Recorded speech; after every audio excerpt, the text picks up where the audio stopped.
Well, hello, everyone. Thank you for joining. This is Sebastian Lucier, a member at Mintz, and we are doing a podcast and video presentation series about formation matters. So this is Startup 101. I'll be taking the role of the client in this to give a sense of what are some questions that are typically asked, what do entrepreneurs need to think about in doing formations. And my partner, Jeremy Glaser, will also be participating, and he will be playing the role of the experienced attorney, a role for which he is very well suited, having practiced for many, many years in this area. So Jeremy, if you want to say hi. Hello, everybody. Welcome to our newest edition of From the Edge. Our podcasts have now moved on to video with all the changes happening in the world due to COVID-19. We're excited to welcome you to this new format. And we're planning on doing a whole series of these. So this is really just the first of many. All right. And so with that, I'll jump in. And the basic kind of premise here is just, again, I'm an entrepreneur looking to form a company, get the technology in. But right now, we're going to start with the basics. And so, Jeremy, I have some questions for you about formation. And I think the most basic one is, do I need an entity?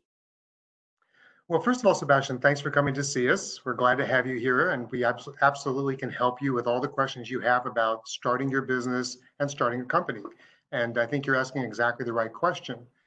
Do you need a corporation right now? And the simple answer is yes. I would never recommend anybody start a business as a sole proprietorship. You want to make sure that you actually start with limited liability. And the sooner that you get the corporation formed, the better, for a variety of reasons. You want to make sure that all the intellectual property that you're developing, Sebastian, is owned by the corporation. And if you start from the very get-go with the entity, then everything you're developing will be in that entity.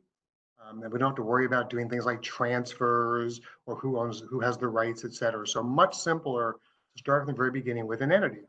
Now, I've been referring to a corporation, and I'm sure you have some questions about the form of entity, which we can talk about as well. But I'm glad you're here, and absolutely, let's get you into the appropriate entity before you even start your business. Great. Well, thank you. I guess the concern I've got, though, is what about the extra cost? I mean, can't I just wait until I have an outside investor or something like that to form? What value is there in doing it right now or early in the process? Sure. So in addition to some of the issues I raised about protecting yourself from liability and intellectual property ownership, you really want to have the entity in place because you want to make sure that you're issuing the shares to yourself and any other founders that might be working with you, Sebastian, as early as possible so that you can get the lowest possible valuation for that initial stock. The longer you wait, and especially if you wait until you actually have an investor or a term sheet, the valuation will be much higher. And I'm sure you don't want to be writing a great big check to buy your shares of common stock later when the valuation of your company is significantly higher. You want to do it now when we can realistically take the position that who knows what this company's worth, right? It's a brand new startup. You don't have any investors yet lined up. So yes, you should definitely form the entity now, and probably most important, get the equity issued. I'll just tell you quickly, I've seen lots of examples where people have not done that. They have formed the entity, usually not using a firm like ours, but usually using some of the self-help websites that I will not name. And they think that that's all that they had to do. And that's a terrible mistake that can be very costly financially. But yes, you need to make sure that the entity is formed as early as possible and that the equity is issued to the appropriate founders as early as possible. And what type of entity is the type I should be looking at? Because I understand there's corporations, there's limited liability companies. Are there other options? So you basically there's corporations and LLCs, and then there's kind of a corporation that's really a tax election, which is an S election. So there's S corps, C corps, LLCs. There's also partnerships, both general partnerships and limited partnerships. So really, Sebastian, in order to be able to advise you about what the right entity you should be forming, we need to understand a little bit about your business. So why don't you tell me what the business is and how you expect to be making money in your business? Sure. So we're trying to launch a food delivery service that gives customized fish sticks for people. We think it's really appropriate in the COVID universe we're living in now. People are ordering in food, and this is an underappreciated cuisine. And so what we plan on doing is, developing an app and then building out kind of a network of customers who we then would, deliver food to. So I guess, in terms of similar markets or similar models, it's really going to be kind of a specialized delivery food delivery platform, right? Is what it comes down to. We got a lot of development costs, and making fish sticks is very complicated, and so we're going to have to, get some plants up and source the products, and then of course develop and build the app itself, and that's probably going to take some, time and expense. Okay, so it sounds like you're going to definitely be needing outside financing, given all the infrastructure you're going to need to build. Do you expect to raise outside money, it sounds like? Yes. Okay. And do you think that you're going to make money from revenue from the business and profits, or do you think you're going to ultimately make money for yourself by selling the business to some, larger entity, or taking it public for that matter? Yeah, I don't anticipate that the revenues will be dispersed among the owners initially. I think what we're really planning on doing is building this to some type of size, and then maybe seeing if there's another, third party that wants to add this onto their platform or something like that. So I think the ultimate goal is to build a business and build a customer network and then sell that business, and not to distribute out the cash. Okay, so this makes it real simple. You sound very much like the typical client comes to visit us here at Mintz. You're looking to raise money, probably some, friends and family, angel money, and then potentially institutional dollars. You're looking for either an M&A exit, a sale of the business, or taking the company public down the road, as opposed to generating cash flows out of the business. So given that, you really want to go ahead and start your company as a corporation. And there's a lot of benefits to being a corporation. Probably the most important is that it's very simple and less expensive to set up than doing something like a limited liability company. What you're trying to do would not really be appropriate for a partnership or a general partnership, so we'll put that aside. Um, so, the only time I would recommend that you use a limited liability company is if you were telling me that the business was really going to be generating its profits for the investors through revenue generation down the road, and that's how people are going to be making their money. And the reason is that would allow the investors to receive those proceeds without a double tax, without a tax at the corporate level, and then a tax when the money is actually distributed to the individual investors. It sounds like that's not going to be what you're trying to do. So I think we would want to start as a corporation. Now, if you're going to be bringing in individuals initially, initial investors, and they're going to be looking to take the losses, because I'm sure you understand in the early years you're going to generate losses. If those investors are looking to take those losses personally on their income taxes, as opposed to letting those losses build up within the corporate entity in those early years, that might be a reason to use an LLC structure initially and then convert later into a corporation. Or we could use this S election that I referred to earlier for that same purpose, although there's a lot of complexities and restrictions on S corporations that generally makes them not really useful for a company like what you're describing. Um, Certainly as the company becomes more mature, an S corp would not be an appropriate entity. And we can get into some of the details about that if you're interested in hearing that. But based on what you told me, I would say we probably should start your entity as a C corporation. What if we start as an LLC and then convert to a C corp? Is that very difficult or complicated? So it's actually not, particularly in Delaware, and we'll talk about where we should be forming your entity, but Delaware has made it very simple to convert from a limited liability company into a corporation. So it's not really that issue that I'm concerned about. Principally, the issue is you've talked about that you're going to be raising money ultimately from, sounds like institutional investors, and then either selling the company or maybe taking it public. If you start as a limited liability company, you lose a very significant tax advantage. So there's the ability to basically exclude 100% of the gains on a sale of what's called small business stock. And if you form as a limited liability company, you can't get the benefit of that, even if you convert later. So you want to start the entity as a corporation to get the benefit of that tax exemption. So that's one of the downsides of starting as an LLC. But again, if you think you're going to be needing to have that the loss write-off for your investors, we could certainly start you as an LLC, understanding that you're going to be sacrificing that gain exclusion, and then easily convert later when it's time to bring in these institutional investors.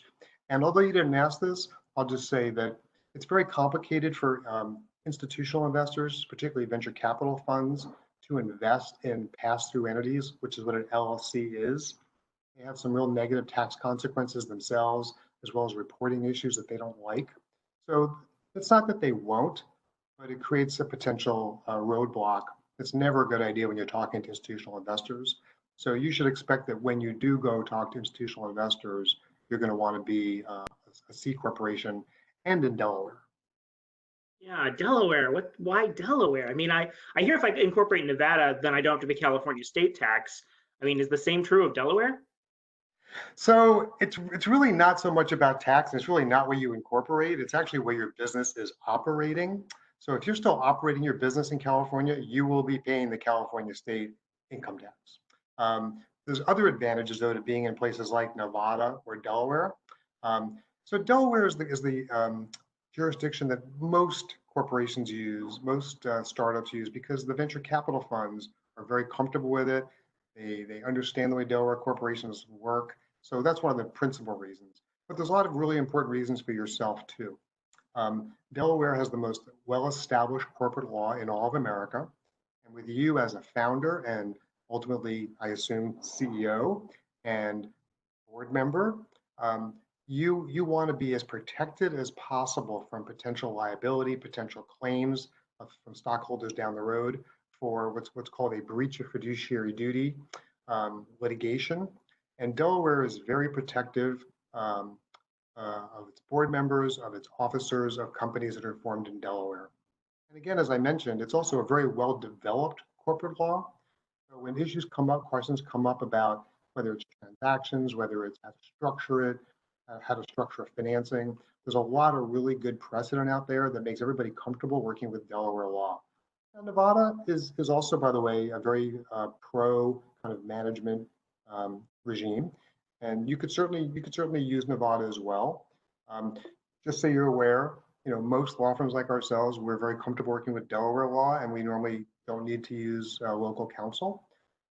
With Nevada law, there may be a need to bring in a local counsel just to make sure that everything is done exactly in accordance with their requirements. Isn't there an extra cost for being out of state? Is that significant? So there is. If you're going to be running your business in California, Sebastian, you're going to have to pay the franchise tax fees in Delaware, and you're going to have to do what's called qualifying your corporation as a foreign corporation in the state of California. And that will run roughly about another $900 a year for that extra cost of paying basically double franchise tax fees. And I know that's a lot of money right now for such an early stage company, but I will tell you that it's really worth it. Again, if you were planning on just running the company yourself, maybe bringing in a couple of individuals and never having to go raise money from institutional investors, maybe we could get comfortable doing a California corporation. But because you've talked about you expect to be growing a significant business here and ultimately raising money from institutional investors, I would recommend that you go to Delaware and pay the extra fees. Okay, well, what about, is there the ability to move jurisdictions once you form? I mean, if we formed in California, could we then move to Delaware, or is that not an option?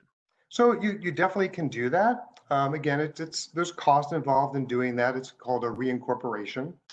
So we absolutely could do that later if that's something you wanted to do. Okay, but you think still the appropriate course is Delaware because that's what investors are comfortable with. That's what everyone is familiar with. It's going to be easier to attract capital. Did I get that right?